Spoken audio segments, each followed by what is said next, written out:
భద్రాద్రి జిల్లా కలెక్టర్ జితేష్ వి పాటిల్ సతీమణి పాల్వంచ ప్రభుత్వ సిహెచ్సి కమ్యూనిటీ సెంటర్లో ప్రసవించింది.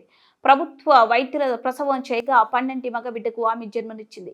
ఏరియా ఆసుపత్రికి సంబంధించిన సీనియర్ శస్త్రచికిత్స నిపుణులు డాక్టర్ మారాజుధర, పిల్లల వైద్య నిపుణులు డాక్టర్ రాజశేఖర్ పాల్గొన్నారు. కలెక్టర్ సతీమణి గర్భవతిగా ఉన్నప్పటి నుంచి పాల్వంచ ప్రభుత్వ ఆసుపత్రిలోనే వైద్య సేవలను పొందుతుంది. ప్రతి నెల క్రమం తప్పకుండా ప్రభుత్వ ఆసుపత్రిలోనే వైద్య పరీక్షలు నిర్వహించుకుంది. కలెక్టర్ జితేష్ వి పాటిల్ కి ఇది రెండో సంతానం. మొదటి సంతానంలో కూడా కుమారుడు జన్మించగా రెండో సంతానంలో కూడా కలెక్టర్ కు మరో వారసుడు వచ్చాడు.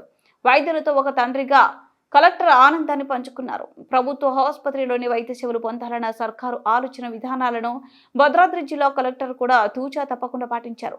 ప్రభుత్వ ఆసుపత్రిలోని వైద్య సేవలు పొందాలన్న ఆలోచన విధానంలో భద్రాద్రి జిల్లా కలెక్టర్ పలువురికి ఆదర్శంగా నిలిచాడు.